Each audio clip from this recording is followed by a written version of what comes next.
resolusi harus dibarengi dengan aksi. Kalau Oke. enggak, resolusi akan jadi basi, gitu aja udah. Mhm.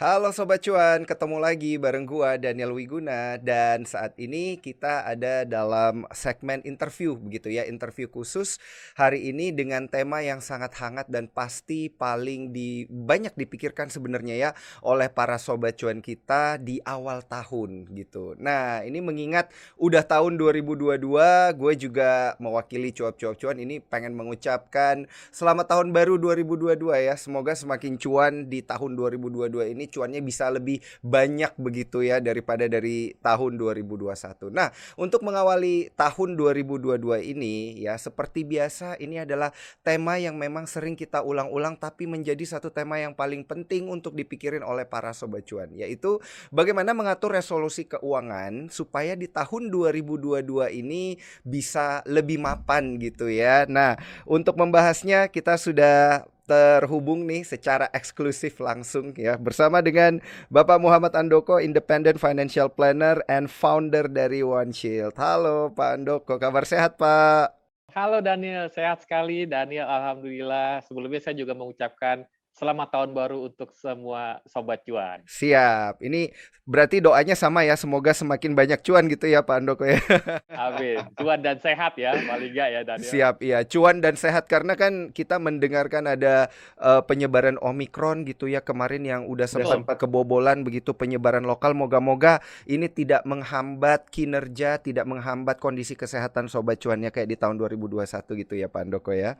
Betul, betul. Nah, Pak Andoko ini kan terkait dengan tema kita di hari ini, gimana sih mengatur keuangan, resolusi keuangan yang lebih baik gitu dari tahun 2021 gitu supaya 2022-nya ini bisa semakin cuan. Karena banyak banget nih sobat cuan kita yang 2021 kemarin itu selain ya amit-amit ya banyak yang kebobolan kesehatannya, terkena Covid, otomatis kondisi keuangannya juga jadi terbengkalai gitu. Dan perencanaan keuangannya juga akhirnya jadi berantakan. Nah, resolusi keuangan di 2022 ini yang lebih kuat dalam arti lebih anti Covid misalnya dan lebih resilience terhadap goncangan-goncangan ekonomi itu sebenarnya bagusnya kayak gimana ini Pak Andoko?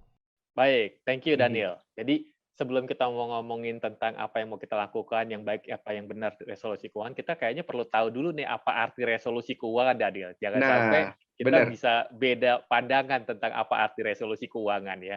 Buat Mhm. saya ya, resolusi keuangan adalah sebuah keputusan yang tegas terkait dengan keuangan sobat cuan terhadap Mhm. apa yang mau Anda lakukan dan apa yang tidak akan Anda lakukan.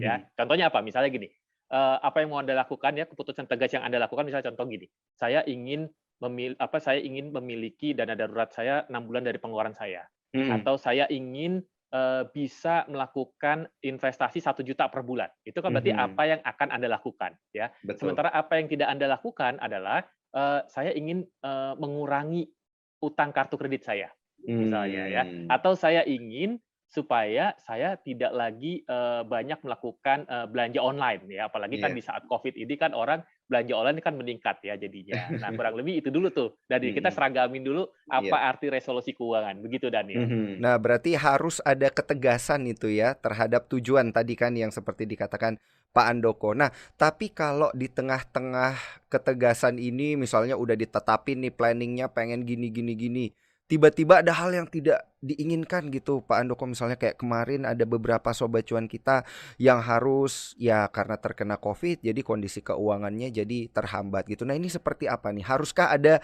backup plan gitu terhadap resolusi keuangan atau seperti apa nih? Oke, jadi ketika kita melakukan resolusi keuangan, tentunya kita harus melakukan review dulu Daniel, terhadap Mhm. keuangan kita saat ini ya. Mhm. Di tahun 2022 ini kan berarti kita punya punya, history atau, apa tuh, tahun 2021 seperti apa Iya. kejadian-kejadian yang kita alami ya. Mhm. Paling contoh kalau saya karena sebagai seorang perencana keuangan independen, biasanya untuk, itu saya akan melakukan review dulu kepada klien saya jadinya. Nah, pertanyaannya reviewnya apa aja sih Pak? Gitu kan. Yang pertama, apakah Anda udah punya budget nggak setiap bulan? Mhm. Ya, budget monthly ya. Terus yang kedua ya berikutnya lagi adalah kira-kira apakah Anda di tahun sebelumnya itu punya masalah keuangan nggak? Misalnya contoh masalah keuangannya, Mhm. apakah defisit, apakah Anda kena PHK misalnya gitu Mhm. ya. Terus itu yang terkait misalnya budget. Kemudian yang berikutnya lagi yang terkait dengan retirement ya. Misalnya Mmm. apakah Anda sudah punya tabungan atau investasi buat masa pensiun Anda. Terus yang Mhm. berikutnya lagi kalau ngomongin pensiun lagi, jadi nanti tinggal kita klik tuh yes no gitu ya. Terus Mhm. terkait pensiun lagi misalnya, apakah nanti Anda akan mempertahankan gaya hidup Anda? Contoh ya Daniel misalnya, salah Iya. satu waktu itu saya ada satu klien saya nih ya, dia itu nggak ada masalah dengan masalah Mmm. keuangan, tapi kan Mhm. kemarin kripto lagi pada itu kan Lagi Daniel, hype lagi pada banget. hype banget gitu ya. Dia taruh uangnya $11.000 di situ Daniel Waduh, jadinya heeh, ya. banyak banget. Terus begitu dia konsultasi saya bilang, "Untuk sementara tarik dulu deh," saya bilang gitu, "tarik Mmm. dulu deh," Mhm. gitu. Wah, ternyata dia udah deg-degan juga Daniel ya, karena Mmm. kok berapa hari nggak masuk ke rekening dia, jangan-jangan uang gua ambles nih gitu kan Iya iya jadinya iya. ya. Waduh. Tapi beruntung beruntung Heeh. ternyata uang dia masih tetap ditransfer ke rekening dia walaupun ada kurs Oh. 2.000 ya, $1 itu Mhm. 2.000-an ya, itu contoh Mhm. ya.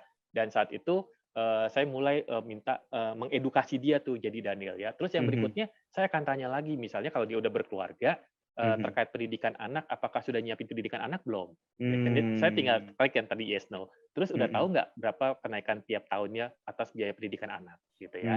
Terus Mmm. selama ini udah punya belum untuk menempatkan pendidikan anaknya? Itu pendidikan anak. Kemudian maju lagi ke dalam misalnya, investasi. Mhm. Apakah investasi Anda sudah terdiversifikasi nggak? Ya. Betul Kemudian betul. apakah investasi Anda sudah sesuai dengan keinginan Anda, harapan Anda, atau return-nya sudah sesuai imbal hasilnya sesuai dengan keinginan Anda, misalnya gitu Mhm ya. mhm Nah, mhm. terus terkait lagi nanti saya maju lagi tuh, terkait dengan misalnya, asuransi. Apakah Mmm. Anda sudah memiliki asuransi? Yes atau no jadi ya. Apakah Mhm. asuransinya itu pasangan Anda juga sudah punya asuransi dan anak-anak misalnya, ya. Mhm. Yes, no lagi tuh. Mmm. Kemudian apakah asuransi Anda yang sudah dimiliki itu sudah ideal apa belum, Mmm. ya. Nah, itu terkait asuransi. Kemudian terkait, misalnya kalau kliennya sudah mendekati umur 40, 50 mereka udah mikirin perencanaan hibah dan warisan tuh Daniel. Jadi, Iya. saya akan tanya, "Apakah Anda sudah menyiapkan, surat wasiat belum?" Gitu, Mhm. ya.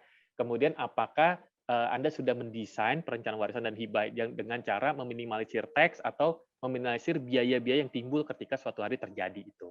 Nah, itu Mmm. itu jadi salah satu check out-nya, Daniel ya. Mhm. Setelah itu, ketika mereka udah ada yes no-nya, setelah itu saya akan, minta mereka untuk, buat, neraca keuangannya dia, Daniel, jadinya ya. Mmm. Neraca keuangannya di situ nanti di situ akan lihat, ada asetnya dia apa aja sih selama ini, apakah ada aset liquidnya dia, aset liquid itu biasanya Daniel, ada tabungan, ada deposito, ada falasnya dia gitu ya. Mhm. Kemudian apakah dia memiliki aset personal, misalnya dia sudah punya rumah, punya mobil, Mhm. kendaraan, misalnya, logam mulia sorry, perhiasan ya, Mhm. kemudian dan yang lainnya misalnya. Terus apakah dia memiliki aset investasi, kan tadi kan diversifikasi kan ngomong, Iya ya.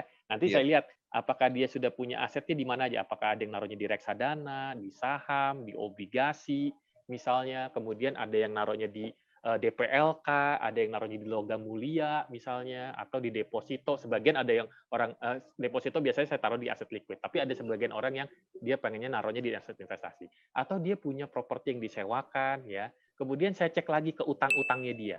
Mhm. Utangnya utang jangka pendek, utang jangka panjang. Ya, utangnya kartu kreditnya berapa banyak, personal loan-nya dia berapa banyak. Kemudian utang jangka panjangnya apakah dia punya KPR, berapa cicilannya, kemudian apakah dia punya utang KPM, punya KTA, punya KPA, apartemen Mmm. misalnya gitu ya. Nah, dari situ nanti si individu itu ya sobat cuan bisa tahu tuh, oh dia banyaknya asetnya di mana. Apakah aset liquid, aset Mmm. personal, aset investasi. Nah, sebaiknya sobat cuan itu mulai mempelajari tuh macam-macam aset-aset tersebut. Contoh, aset liquid itu adalah aset yang gampang dicairkan. Aset Mhm. personal itu aset yang Anda gunakan sehari-hari, sobat cuan. Mhm Sementara aset mhm. investasi, yang aset itu dibilang where is money make money, gitu ya. Mmm. Utangnya nanti kita lihat utang konsumtif atau utang produktif. Nanti dari situ kemudian Daniel ketahuan tuh jadinya apanya, net worth-nya dia, kekayaan bersihnya dia. Oh, Oke. oke oke Selanjutnya oke. saya ambil tools lagi Daniel, yaitu, Mhm cash flow-nya dia, cash mhm flow-nya. Selama ini dia itu punya punya income, dapatnya dari mana sih? Apakah penghasilan aktif atau penghasilan pasif? Kalau Mhm. penghasilan aktif, contohnya dia gaji, ada bonus, ada THR Mhm. biasanya, gitu kan. Contoh kemarin di beberapa profesi tertentu bisa jadi mereka nggak ada gaji bonus THR. Misalnya seorang dokter, dia itu Mhm. kan dapatnya adalah berdasarkan partner kan, kalau dia di rumah sakit atau dia punya klinik misalnya, itu contoh Mhm. ya. Kemudian apakah dia apa tuh expense-nya bagaimana expense-nya? Banyakan expense-nya itu yang misalnya apakah kebanyakan entertain ataukah investasi bagian dari expense-nya dia, Mhm. sehingga dari situ nanti bisa kelihatan Daniel apakah dia surplus apa defisit. Mmm. Selanjutnya, baru kemudian saya lakukan analisa. Misalnya, apakah cukup nggak nih sebenarnya dana dana daruratnya dia, ya. Mhm. Apakah cukup nggak untuk kemampuan dia mencicil utang jangka panjangnya dia, ya. Mmm. Kemudian apakah kebiasaan dia melakukan investasi berapa persen tuh setiap tahunnya, ya idealnya 10%. Dana Mhm. darurat tadi 3 sampai 6. Kalau misalnya kemampuan mencicil utang, total cicilan utangnya 35%. Jadi Mhm. kurang lebih kayak kita melakukan laboratorium lah, Mhm. financial check up kurang lebih gitu, Iya, Daniel. iya, iya, iya, bener. Ini berarti check up, maksudnya gini berarti, yang perlu kita persiapkan sebelum bikin resolusi berarti kan ada banyak nih ya, check up-nya, kemudian checklist-checklist-nya gitu ya, Pak Handoko. Betul. Mulai tadi dari, ngecek kita punya dana darurat, kemudian cash flow seperti apa, punya aset, berapa banyak dan lain sebagainya. Nah, tapi kalau, kita ingin membuat, sebuah resolusi keuangan, checklist-nya dan juga check up-nya ini kan harus benar dulu gitu ya, Ya. Pak Andoko ya. Nah, dan apabila semua ini sudah di-checklist gitu dan udah di-check up, ini paling bagus itu kita bikinnya di akhir tahun atau di awal tahun kayak gini nih eee, yang paling tepat momentum waktunya gitu. Karena ada beberapa sobat cuan kan khawatir gitu, "Aduh kayaknya gue udah telat nih, udah Januari nih," gitu. Saran saya gini, Daniel, jadi Mhm. Anda, sobat cuan ya, Mhm. coba cari apa seluruh investasi, seluruh tabungannya itu per 31 Desember. Jadi kurang lebih sebenarnya itu hampir mirip dengan SPT Anda kan, ya nggak? Hanya Betul, kalau di betul. SPT Anda kan dia ada Mhm. nilai beli, nilai perolehan. Sementara kalau di dalam neraca kita itu sudah nilai pasar tuh. Jadi dan supaya Anda tahu juga dari situ bisa tahu tuh sobat cuan, oh ada kenaikan aset nggak sih misalnya? Atau ada Mhm. penurunan utang nggak sih gitu kan? Atau Mhm. asetnya mana yang lebih banyak? Aset liquid yang meningkat atau aset personal atau aset investasi? Sebaiknya kan idealnya aset investasi kan, karena itu dibilang Mhm. where is money, make money gitu Mmm, jadinya. oke. Sehingga nanti dia dengan kata lain sobat cuan itu bisa punya feedback ya dan pertanyaan terkait dengan pertanyaan ini per 31 Desember deh, mungkin 1 Januarinya deh atau tanggal 2 Mhm. Januarinya sehingga teman-teman udah bisa ngeliat tuh per 31 Desember berapa nilai aset-aset Anda dan utang-utang Anda yang masih outstanding. Begitu, Iya, iya. Daniel. Berarti ini kalau di awal-awal Januari, pekan pertama, pekan kedua ini belum telat lah ya, Pak Handoko Belum ya, belum belum kita telat, belum. kejar-kejaran buat hitung-hitungannya seperti apa. Nah, dari tadi, dari sekian banyak checklist yang biasa Pak Handoko lakukan begitu ya, checklist dan juga check up. Ini pos-pos yang paling penting untuk diperhatikan Sobat Cuan dalam membuat satu resolusi keuangan itu ada di bagian yang mana? Apakah di pos utang atau di pos aset liquid, di cash flow pendapatan atau di pos yang mana nih yang paling penting nih Pak Handoko? Oke, kalau menurut Mhm. saya sebenarnya lebih ngelihat, misalnya klien saya itu secara komprehensif Mhm. biasanya, Daniel. Iya, Tapi, pos yang paling menurut saya 2 itu adalah cash flow management dulu, yang paling cash flow penting menurut management. saya ya. Mhm. Karena di cash flow management itu, mencerminkan, Anda menjalani kehidupan sebenarnya, Mhm. Daniel, ya. Iya. Karena ada orang yang misalnya, ternyata, "Oh tahun 2021 tuh, oh gue ternyata banyak banyak, entertain atau ternyata gue banyak beli beli belanja online karena terdorong tadi Kebobolan ya, ya. kebobolan gitu." Dan, hati-hati kan kalau udah seperti itu tadi yang Anda harus bikin keputusan tegas untuk tidak Betul. melakukan gitu Kak jadinya ya. Mhm. Nah, Mhm. sehingga itu bisa membantu Anda meningkatkan perbaikan terhadap keuangan Anda gitu ya. Mhm. Nah, di cash flow itulah yang kemudian menjadi, apa ya, sumber buat Anda untuk apakah Anda nanti surplus, defisit, dan, impas. Kalau dia surplus, kan Mhm. nantinya akan meningkatkan aset, gitu Daniel ya. Mmm. Tapi kalau Mhm. dia defisit, jangan-jangan nanti dia akan ngurangin aset dia, atau jangan-jangan dia akan menambah hutang dia, gitu Mhm. Daniel. Nanti Mhm. dari situ baru kita ngelihatnya di di neraca neraca si individunya. Begitu Sobat Cuan. Nah, Pak Andoko ini ngomong-ngomong tentang perutangan dan per cash flow-an ya bagi para sobat cuan ini. Banyak juga nih yang nanya nih Pak Andoko. Kan kalau dilihat-lihat kayaknya kok utangnya ini pos utangnya itu lebih gede gitu ya daripada pemasukan. Jadi misalnya utang kartu kredit lah, utang cicilan rumah lah, utang cicilan mobil dan lain sebagainya gitu Pak Andoko. Jadi banyak sebenarnya sobat cuan kita itu yang pengen bikin resolusi keuangan, tapi begitu dia ingat rasio utangnya, dia males. Mendingan gak usah bikin, udahlah jalan aja sampai utangnya lunas gitu. Nah ini gimana ini Pak Andoko? Sering banget ya Daniel ya, kalau saya minta orang bikin neraca keuangannya Iya. sama cash flow-nya, dia bilang gini Daniel, "Pak, gue udah capek-capek bikin cash flow Heeh, neraca, ternyata heeh.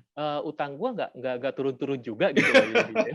Jadi gue kapok bikin gini-giniin buat apa juga gitu. Iya. Padahal sebenarnya kan itu bagian dari feedback-nya kan. Iya, betul. Keuangan Anda saat ini adalah feedback keuangan Anda di masa lalu, sebenarnya gitu kan Sobat Mhm, Cuan mhm, jadinya ya. mhm. Dan oleh sebab itu makanya kalau Anda yang sering terjebak pada utang, jangan Anda, eee,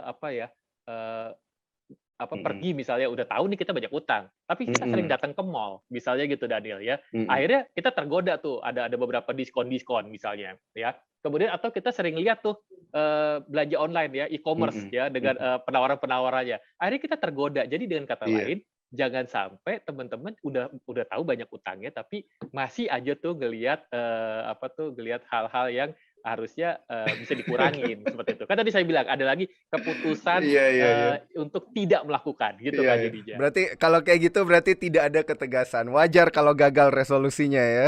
Betul betul. Oke, Pak Andoko, ini sebenarnya kalau kita lihat begitu dari sisi pos-pos dan juga checklist-checklist yang biasa Pak Andoko lakukan ini, kalau kita pengen check up keuangan pribadi gitu, ini sebaiknya dilakukan seberapa sering sih? Apakah tiap bulan atau tiap minggu atau tiap kali kita dapat gaji atau tiap kali kita belanja atau gimana nih yang sehat nih? Oke, idealnya sebenarnya 6 bulan sekali aja udah Mhm, cukup menurut saya ya. Kalau mhm, cash flow dia pasti bulanan, kalau cash flow. mhm, Tapi kalau neraca mhm. itu 6 bulan per tahun aja udah cukup menurut saya. Karena kan Mmm, neraca itu kan mengidentifikasi aset dan kewajiban. mhm, Sementara cash flow itu tujuannya untuk melihat selama ini uang Anda larinya kemana aja, gitu teman-teman. mhm, Dengan kata lain, neraca Anda itu sebenarnya memberitahu Anda posisi keuangan Anda seperti mhm, apa sih saat ini gitu ya. mhm. Sementara cash flow Anda untuk melihat selama ini uang Anda larinya kemana aja, gitu Daniel. Oke, oke, oke. Nah, di tengah-tengah membuat resolusi dan menjalankan resolusi gitu, Pak Andoko seperti tadi yang Pak Andoko bilang ya, yang namanya godaan itu kan pasti banyak gitu ya. Ingin mendorong sobat cuan untuk cheating sedikit-sedikit gitu.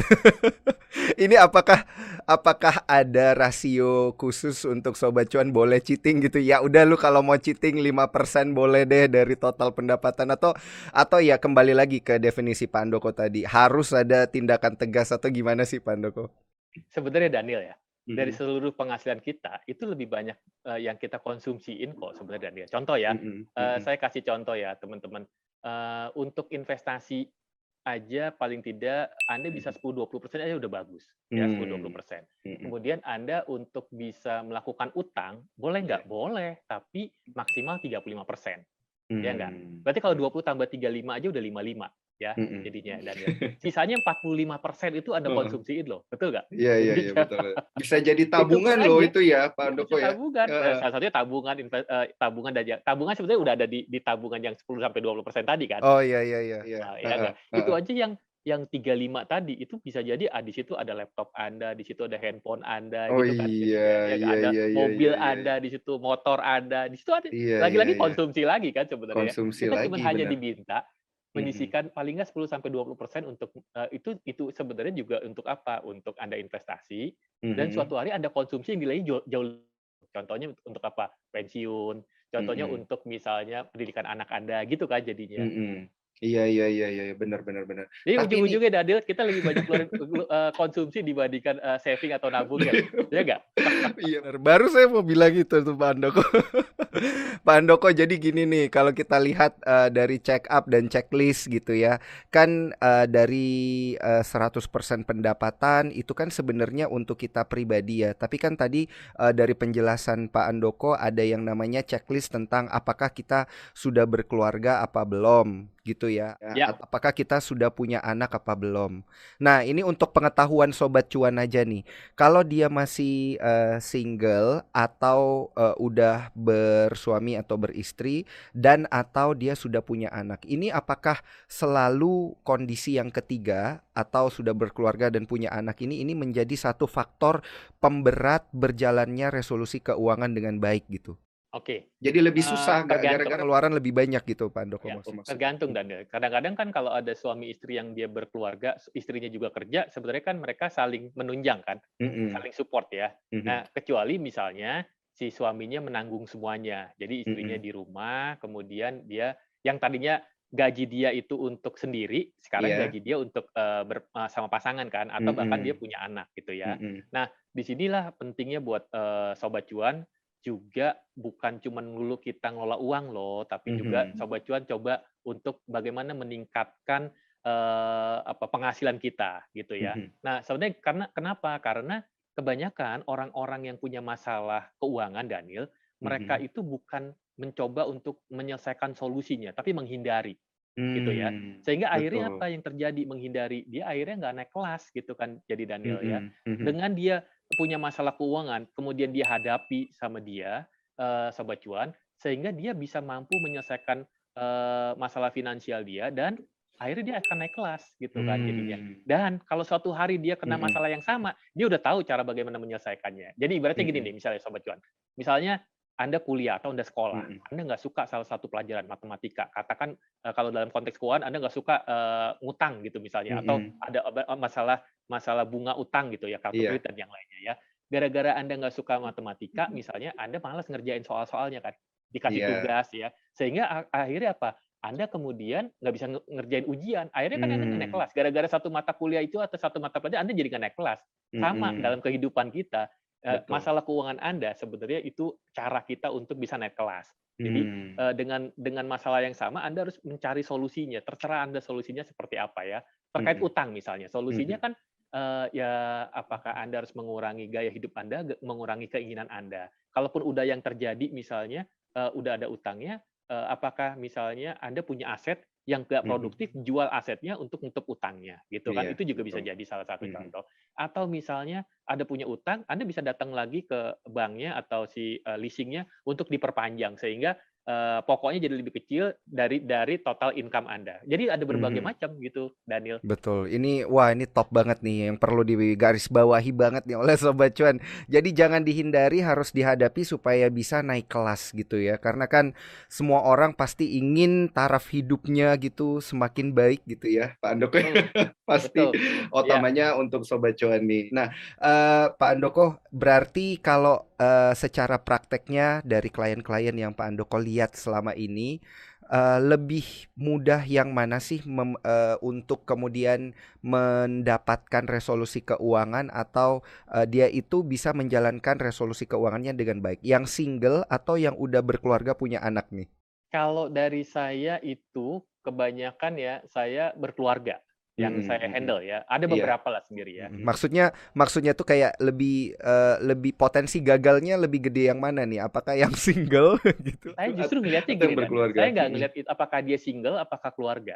Tapi Heeh. bagaimana cara dia ngelola keuangan itu yang saya cermati sih, Daniel jadinya. Mmm. Ya, Mhm. saya pernah pengalaman saya gitu, saya pernah ngalamin misalnya ada seorang ibu yang dia punya Mhm. utang kartu kredit sampai 100 juta gitu ya misalnya. Wow. Ya, Heeh. tuh bayangin ya. Tapi sejauh ini nggak tahu kenapa mungkin saya selalu dapat klien yang secara finansial nggak ada masalah tuh gitu kan Mhm. jadinya ya secara Mhm. finansialnya ya. Sehingga memudahkan mereka untuk membuat tujuan-tujuan keuangan di masa yang akan datang. Hmm.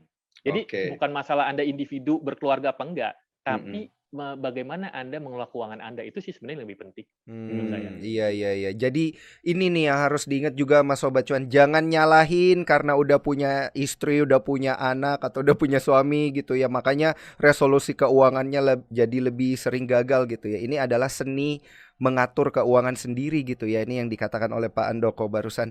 Nah, Pak Andoko, kalau kita lihat dari resolusi keuangan di tahun ke tahun ya, misal ada Sobat Cuan nih yang tiap tahun dia pasti bikin resolusi keuangan dengan benar dan menjalankan dengan disiplin. Seharusnya ini bisa meningkatkan taraf hidup dia itu seberapa banyak sih Pak Andoko, atau bisa seberapa jauh sih dia naik kelasnya kalau dia disiplin dalam menjalankan resolusi keuangannya sendiri?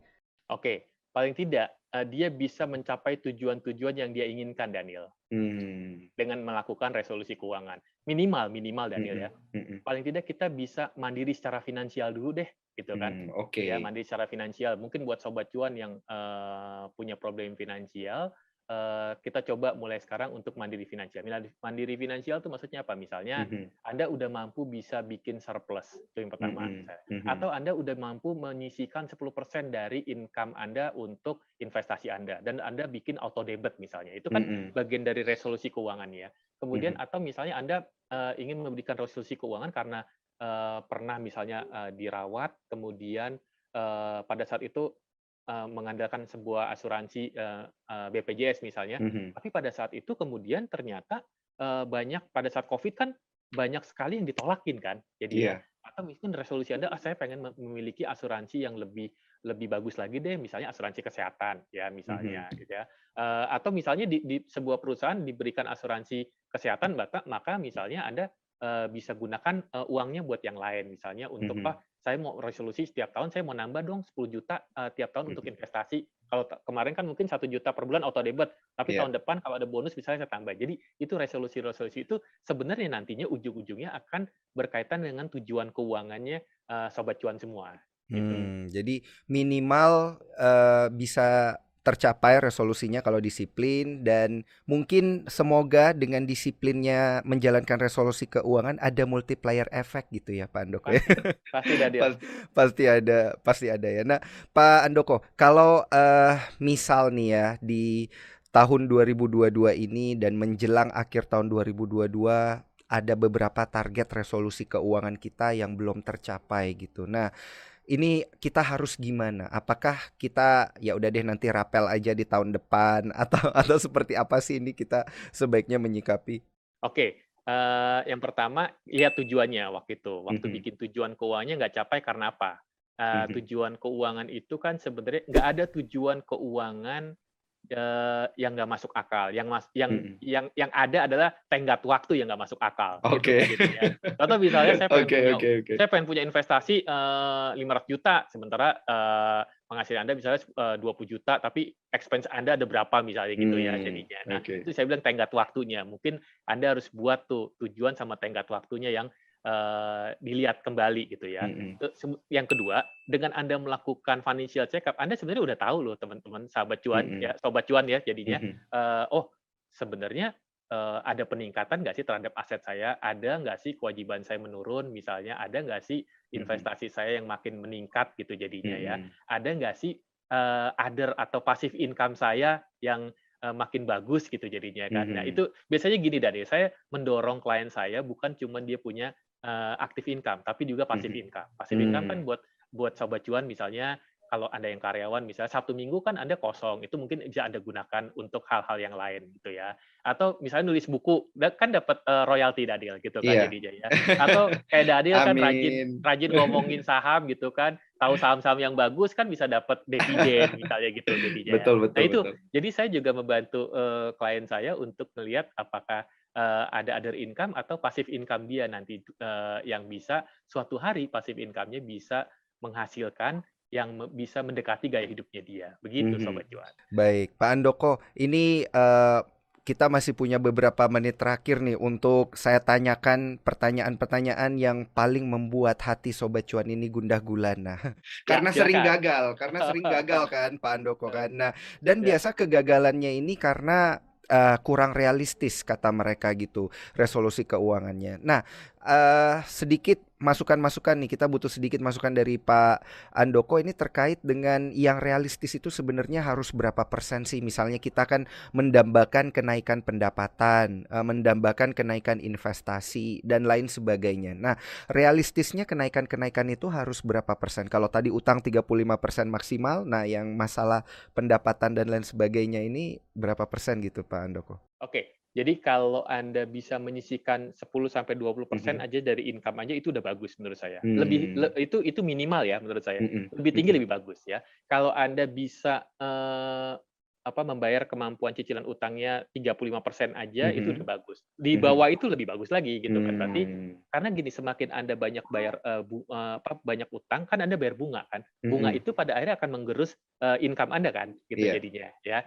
Kemudian kalau misalnya Anda, punya dana darurat 6 kali aja, dari pengeluaran 3 sampai 6 kali udah bagus. Kalau mhm, misalnya teman-teman sudah punya asuransi, buat diri sendiri, pasangan, keluarga, itu menurut saya sudah udah bagus juga gitu ya. Jadi, mmm, ada beberapa hal-hal yang bisa teman-teman, pertimbangkan untuk melakukan, resolusi seperti itu misalnya, mhm. Daniel. Supaya nggak muluk-muluk ya, nanti kalau terlalu Muluk-muluk deh. muluk-muluk jadi kemungkinan gagalnya lebih gede. Oke, oke, Atau gini Daniel, heeh, dari 10% dari penghasilan Anda lakukan aja auto debit, 5-10%. mmm, Mungkin yang tadinya Anda defisit, bikin pasan aja dulu, impas dulu. Begitu yang mhm, udah impas, naikin aja 5-10% gitu.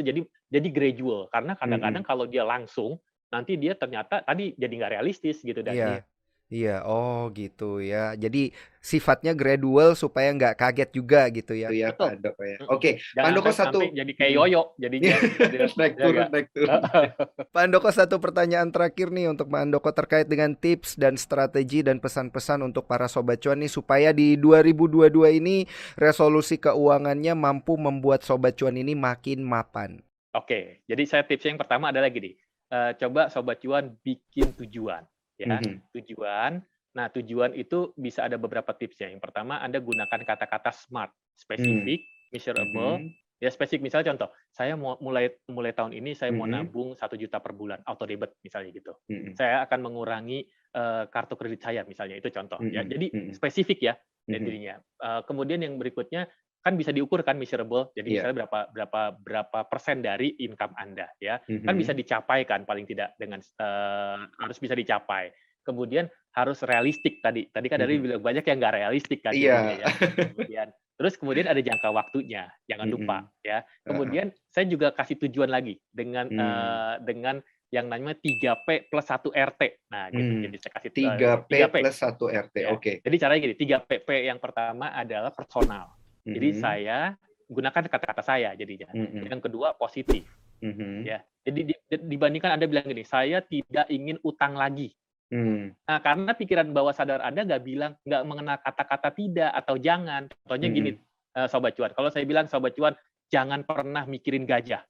mmm, Yang terjadi Anda mikirin gajah kan? mikir gajah, ya. Ya nggak jadinya ya. Jadi buatlah kata-kata yang positif, Mhm, dibandingkan saya tidak mau, utang lagi, saya ingin memiliki kebebasan, utang, itu misalnya mmm, contohnya ya. oke, oke, Jadi oke. terus yang berikutnya lagi present tense, P ya. Mhm, Jadi mhm, personal, positif, present tense ya. Jadi mhm, mulai sekarang, mulai hari dan seterusnya saya ingin, eee, bisa menabung 1 juta per bulan misalnya, atau mmm, investasi 1 juta per bulan, atau oke, mengurangi apapun misalnya, utang mhm, Anda atau kartu kredit Anda, gitu ya.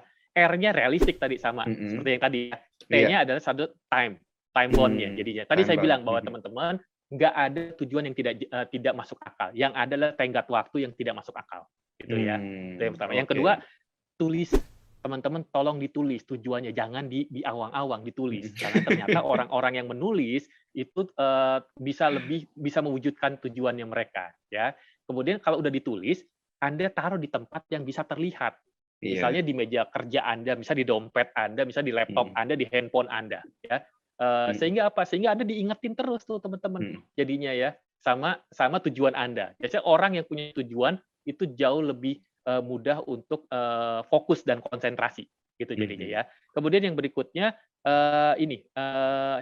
hindari yang menghambat Anda tuh jadinya. mhm, Contoh, kalau udah tahu Anda punya banyak utang, kemudian Anda masih ngecek-ngecek tadi e-commerce, Anda masih sering-sering, datang, ke mall cari-cari lihat sesuatu yang Anda inginkan, yang terjadi Anda jadi mau beli gitu Kak Mhm, jadinya, ya. mhm. Kemudian jangan lupa bikin reward sama konsekuensi. Kalau Anda bisa bisa menghasilkan sesuai resolusinya, Anda kasih Mhm. hadiah buat diri Anda, apa terserah Anda.